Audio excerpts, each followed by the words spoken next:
Perfect housewife কিনা জানি না, তবে নিজের সবটুকু পরিশ্রম দিয়ে সংসারকে ভালো রাখি। সবাই মিলে গেলাম উল্টো রথে। রাধে রাধে বন্ধুরা, কেমন আছো তোমরা সবাই? আশা করি ভীষণ ভালো আছো। আমরাও কিন্তু খুব ভালো আছি। আজকে হচ্ছে শনিবার, তোমাদের সাথে নিয়ে আজকের ব্লগটা শুরু করছি। সাথে থাকো, আজকের ব্লগটা তোমাদের খুব ভালো লাগবে। সকালবেলা উঠেই দেখো প্রথমে আজকে বিছানাটা গুছিয়ে নিচ্ছি, কারণ একদম ঘুম থেকে উঠেই বলতে পারো কাজ শুরু করে দিয়েছি। এইদিকে বাবানের পাপা উঠে পড়েছে, আর আমি তো সবার আগে উঠি, প্রতিদিনই উঠে পড়ি সবার আগে। তো অনেক সময় বাবান ওরা ঘুমিয়ে থাকে, কিন্তু আজকে আবার উঠে পড়লো, তো ভাবলাম একবারে এখান থেকেই শুরু করি। আগে বিছানাটা গুছিয়ে নিই, তারপরে তো সারাদিনের কাজের তো শেষ নেই, তাই না? কাজ তো লেগেই আছে একটার পর একটা। আর আজকে তো উল্টো রথ, তো রথের অনেক শুভেচ্ছা তোমাদেরকে। তো যাই হোক, প্রথম রথে তো যাওয়া হয়নি, কারণ তোমাদের তো বলেছিলাম যে বাবানু যে চলে গেল মানে আমার মায়ের বাড়িতে, তো সেই জন্য আর যাওয়া হয়নি। তো বাবানু বলছিল রথে যাবে, তো ভাবলাম তাহলে আজকে যেহেতু উল্টো রথ, তো বাবানকে দেখিয়ে নিয়ে আসবো। তো সেই জন্য যাবো, সে তো যেতে যেতে বিকেলবেলা যাবো। আগে এদিকে কাজকর্মগুলো যা যা আছে সবই করে নেব আগে। তো এদিকে ভাবলাম কি আগে আলনাটা গুছিয়ে নিই, যে কয়েকটা জামা কাপড় ছিল তো সেগুলো গুছিয়ে নিচ্ছে। তো কালকে আবার একটু বেরিয়েছিলাম, ওই যে তোমাদের বললাম না মোমো খেতে গেছিলাম, কালকের ব্লগে তো দেখিয়েছিলাম। তো সেই বাবানের এই গেঞ্জিটা আছে, সেটা আর গোছানো হয়নি, এনেই রেখে দেওয়া হয়েছিল এখানে। তো ভাবলাম সকালবেলা গুছিয়ে নিই। আসলে অনেক সময় গোছাবো করে আর গোছানো হয় না, আর রাত্রেবেলা না সেই অনেক রাত হয়ে গেছিলো, আর আমরা তো গেছিলামও অনেক রাতে। তো সেই জন্য বাড়ি ফিরে এসে না আর ভালো লাগছিল না, এত ক্লান্ত লাগছিল। তো সেই জন্য না কিছুই আর গোছায়নি, ওভাবেই রেখে দিয়েছিলাম। তো যাই হোক, এই সকালবেলা উঠে তখন না গোছালে আর ভালো লাগে না, কারণ সকালবেলা উঠে না আমার একটা অভ্যাস কি, ঘর বাড়ি যেন একদম নিট অ্যান্ড ক্লিন থাকে। মানে একদম সব কিছু জায়গা মতো যদি না থাকে, সব জিনিসগুলো গোছানো না থাকলে একদম যখন না দেখি না ততক্ষণ ভালো লাগে না। তার জন্য সকালবেলা ঘুম থেকে উঠে আমি একদম মানে সারাদিন বলতে পারো আমার কাজ একটাই, যে সারাদিন আমি ঘর বাড়ি কতক্ষণে গুছিয়ে রাখবো, কতক্ষণে পরিষ্কার রাখবো, সেই চিন্তাই আমার মাথার মধ্যে সবসময় ঘুরতে থাকে। তার জন্য সারাদিন যে কতবার গোছাই আমি, তো রাতে করে আর হয়ে ওঠে না। তখন মনে হয় কি থাক পরের দিন সকালবেলা তো গোছাবো, এই তো একবারে সকালবেলা গোছাবো। তো সেই জন্য রাতে করে বলতে পারো গোছানো হয় না, কিন্তু সকাল থেকেই সন্ধ্যা পর্যন্ত আমার ঘর বাড়ি গোছানো নিয়েই থাকি। তো যাই হোক, আমাদের ঘরটা ভালো করে পরিষ্কার করলাম, করে তারপরে হচ্ছে চলে আসলাম এই ঘরটাতে। এই ঘরটা এখন ভালো করে পরিষ্কার করে নিচ্ছে, এই যে বিছানাটা ঝেড়ে নিচ্ছে, কারণ বিছানাটা একটু অগোছালো হয় কেন বলো তো? এই ঘরে মানে আগে তো সেরকমভাবে আসা হতো না, কারণ হচ্ছে এই ঘরটা আমাদের বাকি ঘরগুলো খুব কম ব্যবহার হয়। শাশুড়ি মা ওই ঘরে থাকে, ওই ঘরটা ব্যবহার হয়, আর এই ঘরটা তো খুব কম হয়। মাঝে মধ্যে বাবানের পাপা এখানে বসে অফিসের কাজকর্মগুলো করে, তখনই একটু যা মানে হয়। কিন্তু এখন কি হয়েছে, এই ঘরে তো টিভি লাগানো হয়েছে, আর এখন তো তোমাদের বলেছিলাম বাবান এখন মহাভারত দেখে টিভিতে বসে বসে। তো সেই জন্য সারাদিন বলতে পারো বাবান মানে যতক্ষণ বাড়িতে থাকে ততক্ষণ তো ওই যে পড়াশুনো বাদ দিয়ে যতক্ষণ ফাঁকা টাইম পায় ওই বসে বসে হচ্ছে মহাভারত দেখে। তো সেই জন্য বিছানায় শুয়ে বসে দেখতে গেলে বিছানাটা একটু অগোছালো হবেই। তো যাই হোক, এটা হচ্ছে ছোটো ঘরটা পরিষ্কার করছি, মানে যেটা শাশুড়ি মা থাকে সেই ঘরটাতে। তো যাই হোক, এই ঘরে না অনেক দিন পরিষ্কার করা হয় না, তোমরা তো জানোই শাশুড়ি মা সারাক্ষণ মানে বলতে পারো সারাক্ষণই বলতে পারো শুয়ে থাকে, খুব কম টাইমই বসে থাকে। ধরো যেই সময়টা একটু খাওয়ার সময় হলো বা স্নানের টাইম, তাছাড়া মানে এর থেকে বেশি আর বেশিক্ষণ বসে থাকতে পারে না।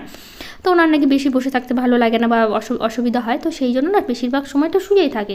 তো খুব কম না এই ঘরটা হচ্ছে মানে এমনি তো ঝাড়টা তো মোছামুছি প্রতিদিনই হয়, কিন্তু ঝুলগুলো সেরকমভাবে ঝাড়া হয় না, কারণ ঘরটা পরিষ্কার করতে না অনেকটা সময় লাগে।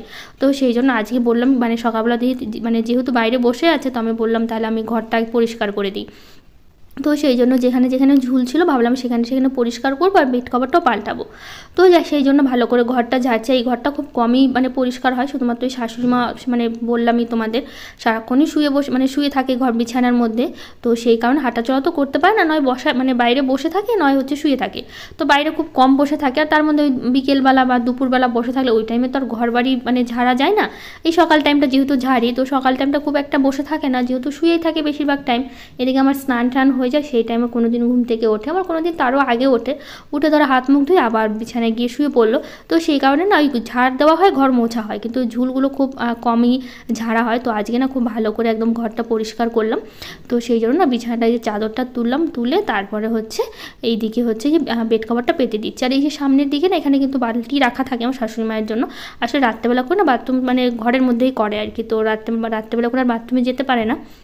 দিনের বেলা করে আমরা নিয়ে যাই, নইলে হচ্ছে দেওয়াল ধরে ধরে নিজেই চলে যায়, কিন্তু রাত্রেবেলা করে আর যায় না, রাত্রেবেলা করে মধ্যে ঘরেই থাকে। তো এখানে না একটা বালতি রেখে দিয়ে আপাতত বালতিটা নিয়ে সরিয়ে দিয়েছি, কারণ ঘরটা পরিষ্কার করবো, তো চৌকির নিচটা খুব ভালো করে পরিষ্কার করবো, তা সেই জন্য। তো আমি যেখানটা দাঁড়িয়ে আছি ওখানটা কিন্তু বালতিটা রাখা থাকে, দুটো বস্তা বিছিয়ে দিয়েছি, মানে বিছিয়ে দিই নিচে, আর একটা বালতি রেখে দিই রাত্রেবেলা করে ঘরের মধ্যেই যাতে করতে পারে সেই কারণে।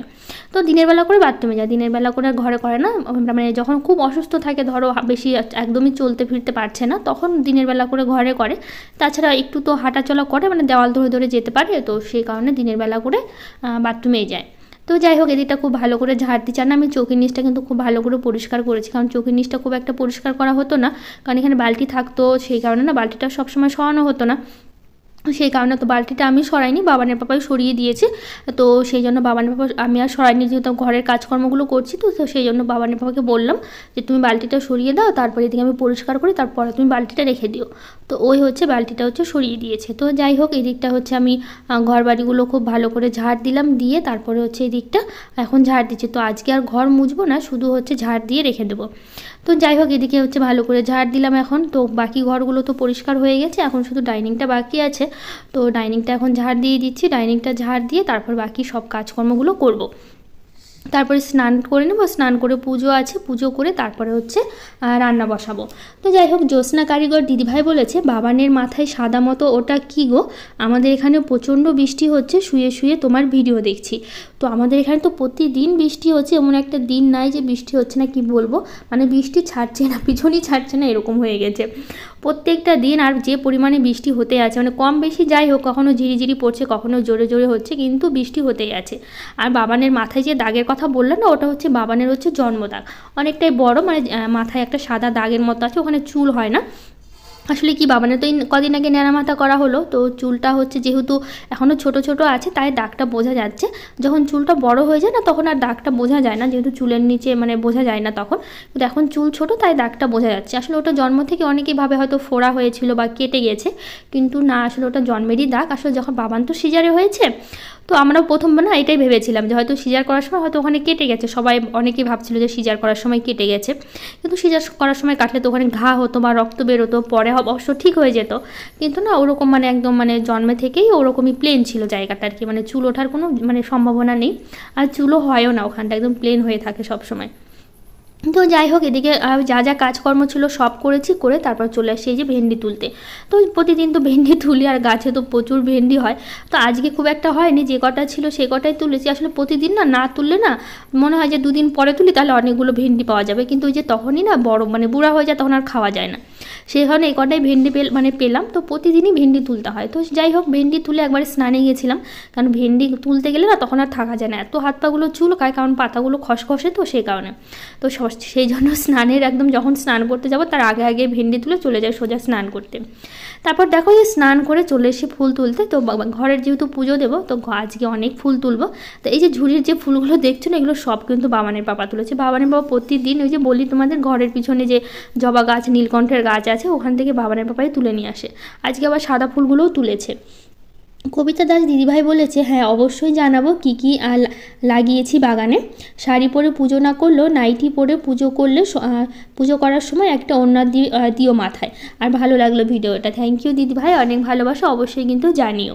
সুলতানা দিদিভাই বলেছে, আপু আমি খুবই অসুস্থ, প্রচণ্ড জ্বর, সর্দি, কাশি, মাথা ব্যথা, জ্বর অতিরিক্ত, বিছানা থেকে উঠতে পারছি না, আজ 5 দিন হলো, চোখ ভালো করে মেলতে পারছি না, সাথে বমিও আছে, অসুস্থ আরও বেড়ে যাচ্ছে। খুব ভালো লাগলো আপু ভিডিওটা, কালকে কোনো রকম দেখেছি, কমেন্ট করতে পাইনি। তো দিদিভাই তাড়াতাড়ি সুস্থ হয়ে ওঠো, আমি এটাই চাই, আর ভালো একটা ডাক্তার দেখাও, যে ডাক্তার দেখাচ্ছ আবার নয় সে ডাক্তারের কাছে যাও, অবশ্যই জানিও কি মানে কতটা কি সুস্থ হলে, আর তুমি তাড়াতাড়ি সুস্থ হয়ে ওঠো, এটাই আমি চাই। আর নিজের খেয়াল কিন্তু অবশ্যই রেখো, আর সাবধানে থেকো একটু, আর চেষ্টা করো একটু ভালো একটা ডাক্তার দেখানোর জন্য। আর দিদিভাই কেমন আছো সেটা কিন্তু কমেন্ট করে অবশ্যই তুমি জানাবে। তো যাই হোক দিদিভাই, তোমাকে অনেক ভালোবাসা, তুমি এই শরীরে অসুস্থ নিয়েও যে তুমি আমার ভিডিও দেখছো, এটা আমি তোমার কাছে অনেক অনেক ধন্যবাদ, তার জন্য দিদিভাই অনেক ভালোবাসা তোমাকে। তো যাই হোক দেখো এদিকে ফুলগুলো তুলে নিয়ে এসে এই যে ঠাকুরকে পুজো দিচ্ছি। আজকে অনেক বেলপাতাই তুলে নিয়ে এসেছি, তার তো সেই জন্য অনেকগুলো বেলপাতাই দিলাম। আর গাছে তো ফুলের তো শেষ নেই, তোমরা জানোই কতই বা মানে কত না ফুল ফোটে। তো বেশি বেশি ফুল দিয়ে পুজো তো আমি প্রত্যেকটা দিনই দিই, আসলে ভালোও লাগে। এত ফুল ফোটে না, কি করবো বলো। তবু গাছেও কিন্তু না অনেক ফুল রেখে দিই, সব ফুল যে তুলে নিয়ে আসি তা না, গাছেও কিন্তু অনেক ফুল থেকে যায়। তার এত ফুল তুলে নিয়ে আসি তারপরও গাছে অনেক ফুল থাকে। তো যাই হোক এদিকে ঘটেও একটা জবা ফুল দিলাম, আজকে লাল জবা ফুটেছে কয়েকটা, তো সেই জন্য ওখান থেকে একটা দিলাম। আর গোলাপি কালারের জবা তো জানোই প্রতিদিন অনেক ফোটে, আর এত ফুল ফোটে কি বলবো। তো যাই হোক সব ফুল দিয়ে সাজিয়ে দিলাম। আর এই যে সাদা সাদা লম্বা লম্বা দেখতে পাচ্ছ না, ওটা কিন্তু হচ্ছে জবা ফুল। কিন্তু জবা ফুলগুলো না এত সকালবেলা ফোটে না। বাকি যে জবাগুলো আছে মানে লাল বলো, ঘিয়া কালারের বলো, গোলাপি বলো, ওগুলো জবা ফুলও না সকালবেলায় ফুটে যায়।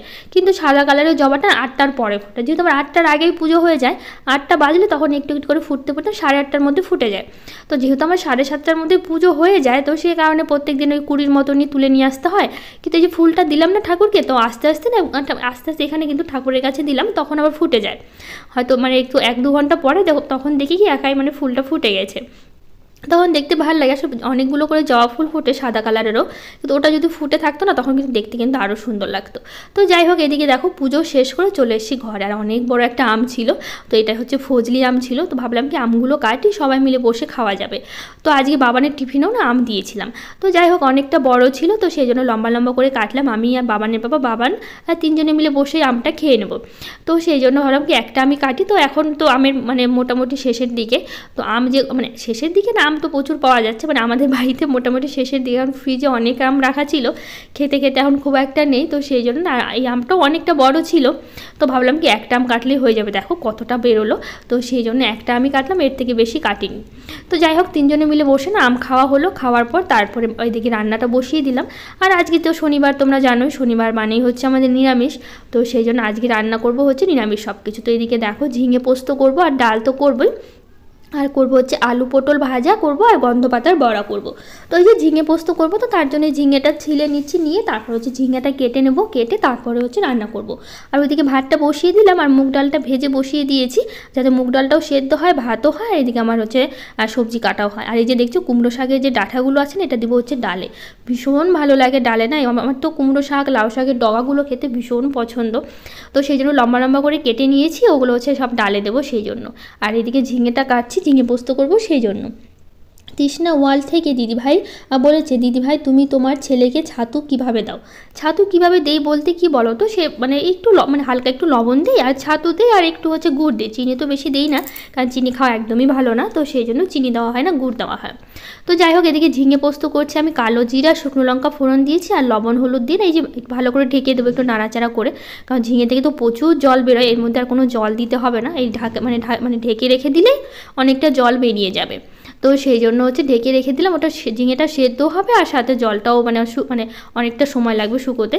তো যাই হোক এদিকে ডালে ফোড়ন দিচ্ছি হচ্ছে এই যে মুগ ডাল রান্না করছি, জিরে শুকনো লঙ্কা তেজপাতা আর আদা ফোড়ন দিয়ে হচ্ছে মুগ ডালটা করছি। আর ডালের মধ্যে তো দিয়েছি যে ডাঁটাগুলো, বললাম না ভীষণ ভালো লাগে খেতে, আমার তো খুব পছন্দ, সেই জন্য ডাঁটাগুলো দিলাম। তো ডালটা হয়ে যাওয়ার পর এদিকে এই যে আলু পটলটা না লম্বা লম্বা করে কেটে নিয়েছি পাতলা পাতলা করে। তো এটা হচ্ছে লবণ আর হলুদ দিয়ে হচ্ছে মানে আলু পটলটা ভাজা ভাজা করবো। আলু পটল ভাজা খেতে এরকমভাবে কিন্তু ভালোই লাগে, কিন্তু যেটা গোটা গোটা পটল হয় না লম্বা লম্বা করে, ওইভাবে পটল ভাজা খুব একটা পছন্দ লাগে না আমার, মানে ভালো লাগে না। বাবানের বাবা খেতে খুব একটা পছন্দ করে না ওভাবে, তো ওভাবে খুব কম করি। এই যে মানে লম্বা লম্বা করে পাতলা পাতলা করে না, এইভাবেই হচ্ছে বেশি করা হয়। আর এদিকে দেখো ঝিঙে পোস্তটা, আমি ঝিঙেটা অনেকক্ষণটা মানে জাল দিয়ে নিয়েছি, তার মধ্যে যে একটু দিলাম হচ্ছে পোস্ত আর কাঁচা লঙ্কা দিয়েছি, আর একটু চিনি দিয়েছি। এই দিয়ে অনেকক্ষণ দেখো নাড়াচাড়া করে শুকনো শুকনো করে তারপরে হচ্ছে নামিয়ে নিলাম। তো এদিকে আমার রান্না হয়ে গেছে, এখন হচ্ছে বাসনগুলো মেজে নিচ্ছি। তো হচ্ছে নেশবুল আর চ্যানেল থেকে বলেছে, দিদিভাই তোমার ভিডিও খুব ভালো লাগে দেখতে, আমার নামটা নিও। দিদিভাই তুমি ভালো আছো? হ্যাঁ আমি খুব ভালো আছি, আর তোমার নামটা আমি ঠিক বুঝতে পারছি না কোনটা, তো তুমি অবশ্যই যদি ভিডিওটা দেখো তো পরের কমেন্টে তোমার নামটা কিন্তু অবশ্যই জানিও। তো শ্রেয়সী ব্লগ থেকে দিদিভাই বলেছে বৃহস্পতিবার ঘর মুছতে হয়। তো আসলে কি বলো তো, অনেক দিদিভাইরা বলে যে বৃহস্পতিবারে ঘর মুছতে হয় না বা হয় না, তো আমি তো সেই জন্য মুছতাম না। তো তুমি যখন বলেছো অবশ্যই আমি মুছবো। আর সবাইকে আমি জিজ্ঞেস করছি, যদি তোমরা কেউ জেনে থাকো অবশ্যই কিন্তু জানিও যে বৃহস্পতিবারে ঘর মোছা যায় কি যায় না, অবশ্যই কিন্তু জানিও। আমি না মানে সঠিকটা আমি জানি না, তাই ঠিক আমি মানে বুঝতে পারছি না যে কী মুছবো না মুছবো না। তো যাই হোক এদিকে দেখো গন্ধ পাতার বড়া করে নিয়েছি, এখন হচ্ছে মানে যেটা সেটা হচ্ছে গাদাল পাতা বলে। আসলে আমি জানতাম না, এর আগে একদিন করেছিলাম, অনেক দিদিভাইরা কমেন্ট করে জানিয়েছে যেটা গন্ধ পাতা বলছে ওটাকে গাদাল পাতা বলে, তো সেই জন্য আজকে বললাম। তো যাই হোক, এদিকে খাবারটা বেড়ে নিচ্ছি। তো হচ্ছে শাশুড়ি মা হচ্ছে খাবে না, আমি জিজ্ঞেস করছিলাম, তো বললো যে পরে খাবে। তো সেই জন্য ভাবলাম তাহলে আমরা তিনজনে বসে একবারে খেয়ে নিই। আজকে যেহেতু উনি খাবেন না, মানে সকালবেলা তো মুড়ি খেয়েছে, তো এখন একটু ভাতের কথা বলছিলাম, তো বলছে যে এখন খাবো না, তোমরা খেয়ে নাও, আমি পরে খাবো। তো সেই জন্য যে 3টে থালা বেড়ে নিয়েছি আমি, বাবানের পাপা আর বাবানের জন্য। তো 3জনে মিলে খেয়ে নেবো, তারপর তো বাবান ওরা যাবে স্কুলে, মানে বাবান আর বাবানের পাপা। তো নাজনিস ব্লগ থেকে দিদিভাই বলেছে অনেক ভালো লাগলো দিদিভাই ভিডিওটা, তুমি এত ভোরে ওঠো কি, মানে দিদিভাই আমি হ্যাঁ গো, প্রত্যেক দিনই উঠতে হয়। আসলে 5টার দিকে আমার একটা অভ্যাস হয়ে গেছে, তো 5টার দিকে আমার ঘুম ভেঙে যায়, তো সেই জন্য বলতে পারো প্রতিদিন এই 5টার দিকে ঘুম থেকে উঠি। রেক্সোনা দিদিভাই বলেছে দিদিভাই ভালো লাগলো সত্যি, তোমার ভিডিও দেখে চোখ ঠান্ডা হয়, মনও ভালো হয়ে যায়। থ্যাংক ইউ দিদিভাই। ব্লগার সমশ্রী দিদিভাই বলেছে দিদি তুমি কি কোনো রিং লাইট ব্যবহার করো? তো না গো, আমি রিং লাইট ব্যবহার করি না, আমি এমনি স্ট্যান্ড দিয়ে ভিডিও করি, রিং লাইট আমি ব্যবহার করি না। তো এইদিকে খাওয়া দাওয়া শেষ হলো, তো বাবানকে রেডি করে দিলাম, মানে রেডি করে দিচ্ছে, ও তো জামা প্যান্ট নিজে নিজে পরে নিয়েছে, আর বাবানকে জুতোটা পরিয়ে দিলাম। তো বাবানের বাবা স্কুলে বেরিয়ে গেল। তো যে কয়েকটা জামা কাপড় ছিল, তো সেই জামা কাপড়গুলো আর গোছানো হয়নি, তো ভাবলাম এখন গুছিয়ে নিই। আর এদিকে মোটামুটি তো সংসারের সব কাজকর্ম হয়ে গেছে, আজকে আর সেরকম নেই। আর আজকে বাবানকে স্কুল থেকে আনতেও যেতে হবে না, কারণ বাবানের পাপাই নিয়ে আসবে, কারণ শনিবার করে না বাবানের পাপার তাড়াতাড়ি স্কুল ছুটি হয়ে যায়, তো সেই জন্য শনিবার করে বাবানের পাপা বাবানকে স্কুল থেকে নিয়ে আসে। তো যাই হোক, তনুশ্রী দিদিভাই বলেছে দিদি প্লিজ তুমি নিজের রান্নার রেসিপিগুলো বলো, কি কি মশলা দিলে। তো আমি বলে দিয়েছি, এবার থেকে প্রত্যেকটা ব্লগেই কিন্তু আমি বলে দেবো তোমার জন্য। আর বলেছে ছাতুবালার লোকটার মোবাইল নাম্বার নিয়ে রাখবে দিদি, আমরাও নিয়ে রাখি, ভালো হয় যখন মন ডেকে নিই। তো হ্যাঁ গো, তুমি ঠিকই বলেছো, আসলে আমার এটা খেয়াল নেই, এবার থেকে হচ্ছে ছাতুবালার লোকটার নাম্বারটা সত্যিই নিয়ে রাখতে হবে। তো নিয়ে রাখলে খুবই সুবিধা হবে, এতে যখন প্রয়োজন পড়বে তখন আমরা ডেকে নিতে পারবো। তো বলে দিলে না সত্যি ভালো হলো। তো যাই হোক, এদিকে দেখো যে কটা জামা কাপড় ছিল মোটামুটি গোছানো হয়ে গেছে, কয়েকটা বাকি আছে, গুছিয়ে সবটা হচ্ছে আলমারিতে তুলে নেব আর আলনাতে সাজিয়ে নেব। তো আরও কিছু দিদিভাইরা কমেন্ট করেছে জীবনের ওঠা পড়া, Tumpa Baroi, Razia Muni, Samia Dulamoni, SM simple housewife, Supriya blog, Sabana blog, শম্পার গল্প স্বল্প, সিমরান পাল দে। তো সবাইকে থ্যাংক ইউ, অনেক ভালোবাসা, যারা যারা কমেন্ট করেছো এত ভালোবাসা দিচ্ছ। তো এইদিকে দেখো জামা কাপড়গুলো গোছানো হয়ে গেল, তো যেখানে রাখি আর কি যেটাতে, তো সেখানেই জামা কাপড়গুলো রেখে দিচ্ছি। তো এই নিচে তো সব চুড়িদারগুলো আমার থাকে, যেগুলো হচ্ছে সবসময় পরা হয় বাবানকে নিতে আসতে বা কখনো গাজলে যায় তখন, তো সেই জন্য সেই চুড়িদারগুলো ওখানেই রাখি। তো যাই হোক, আর আলনাতে তো প্রত্যেক দিনে যে জামা কাপড়গুলো ব্যবহার করি, মানে যে নাইটিগুলো ব্যবহার করি, সেই নাইটিগুলোই হচ্ছে মানে রাখা হয় এখানে, যখন মানে প্রয়োজন পড়ে তখন নিয়ে রাখি। আর এখানে নিচের দিকে তো বাবানের জামা কাপড়গুলো রাখা হয়, মানে বাবানের প্যান্টগুলো ছোট ছোট, তো ওখানেই রাখি। তো যাই হোক, এদিকে আবার বিকেল থেকে ব্লগটা শুরু করছি। দেখো আমি রেডি হয়ে নিচ্ছি, আজকে যাব হচ্ছে উল্টো রথে। তো আমি যেখানে মানে বাইরে ছিলাম, তো যাই হোক মানে রেডি হয়ে নিয়েছি, বাবানও রেডি হয়ে নিয়েছে, বাবানের পাপাও রেডি হচ্ছে, ঘরে তালা মারছে। তো যাই হোক, আমি বাইরে দাঁড়িয়ে একটু ঘুরছিলাম। তো এই যে বাবানও রেডি হয়ে নিয়েছে, তো যাবো। আর আমাদের এখানে না আজকেও জানো তো এত বৃষ্টি পড়ছে কি বলবো, দুপুর পর্যন্ত তো প্রচুর বৃষ্টি হয়েছে, বিকেলের দিকে একটু বৃষ্টিটা ছিল না, হালকা পাতলা একটু রোদ উঠেছিল। তো যাই হোক, এদিকে দেখো বাবানও রেডি হয়ে নিয়েছে না, কিন্তু আমরা সবাই মিলে এখন বেরিয়ে যাচ্ছি 3জনে মিলে। তো এই যে এখন দরজাটা হচ্ছে আমি বন্ধ করে তারপরে আমিও বাইকে উঠে যাব। তো এই যে রাস্তা দিয়ে যেতে যেতেই দেখছি একটা ছোট একটা রথ যাচ্ছে, তো ভাবলাম কি এখানেই রথের দড়িটা টেনে নিই, কারণ কাজলে না প্রচুর ভিড় হবে, আর রথের দড়ি টানার মানে সেরকমভাবে সুযোগই পাবো না। তো আমরা একটু দূরে এসে বাইকটা দাঁড় করি, তো জুতাটা রেখে আমি আর বাবান গেলাম হচ্ছে রথের দড়িটা, তার বাবানের বাবা দাঁড়িয়েছিল এখানে। তো সেই জন্য অনেকটা দূর থেকে যাতে টেনে আসতে পারি, তো সেই জন্য অনেকটা দূরে এগিয়ে গেছিলাম। তো মানে অনেক ভিড়, দেখো কত লোকের। এটা কিন্তু আমাদের পাঁচপাড়ারই, আমাদের যেখানে বাড়ি আর কি ওখানকারই কিন্তু হচ্ছে রথ এটা। তো সেই জন্য এই রথটা গাজলেই যাচ্ছে, হেঁটে হেঁটে গাজল থেকে আবার ঘুরে আসবে।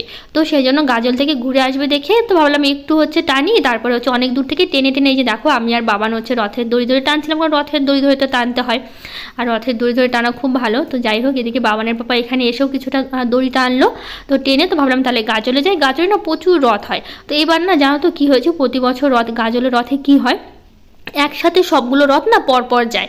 তো এবার কী হয়েছে বলতো, আগে পরে চলে গেছে, তো সেই জন্য না অনেকগুলো রথ আমরা দেখতেই পাইনি, মাত্র 3টে রথ দেখেছি। অনেকগুলো 7টা 8টার মতো রথ প্রতি বছরই আসে। তো যাই হোক, আমরা এসে দেখি যে অনেকগুলো রথ এমনি চলেও গেছে, যে লোকগুলো দাঁড়িয়ে আছে রথগুলো দেখা হয়ে গেছে, আরও কয়েকটা রথ আসবে, তো সেই জন্য সবাই দাঁড়িয়ে আছে। তো সেই জন্য আমরা আসার আগেই রথ অনেকগুলো চলে গেছে। যেহেতু না কী হয় বলো তো, আমাদের গাজলে রথের জন্য রথে কী করে বলো তো, লাইটটা না অফ করে দেয়। যেমন রাস্তার যত লাইট আছে, রাস্তা বলতে মানে গোটা গাজলের আশেপাশে সব লাইটগুলো অফ করে দেয়। তো সেই জন্য না দিনের বেলায় বিকেল টাইমে রথটা বেরোয়, কারণ রাত্রেবেলা তো অসুবিধা হবে, মানে যেহেতু লাইট থাকবে না সেই কারণে। তো সেই কারণে না হচ্ছে রথের মানে এই যে রথটা যেহেতু উঁচু, তারের লেগে গেলে অনেক সময় এর আগে অনেক সমস্যাও হতে পারে। তো সেই কারণে না আর রাত্রেবেলা করে মানে বিকেল থেকে হচ্ছে রাত পর্যন্ত হচ্ছে লাইটটা অফ করে দেয়, মানে লাইনটা বন্ধ করে দেয় গোটা গাজলেরই। তো সেই জন্য বিকেলেই রথ বেরোয়। তো যাই হোক, দেখো দেখতে পাচ্ছ কত ভিড়, এক একটা রথের সাথে প্রচুর লোক। এমনি তো রাস্তায় তো দাঁড়িয়ে আছে দেখার জন্য, কিন্তু রথের সাথে সাথে অনেক লোক নাচ করছে আর অনেক ভিড়, বুঝতেই পারছো কত লোক। তো যাই হোক, 3টে রথই দেখতে পেরেছি, যেহেতু আগেও না অনেক রথ মানে বড় বড় রথগুলো চলে গেছে, তো সেই কারণে পরে আর দেখা হয়নি, কটাই দেখলাম।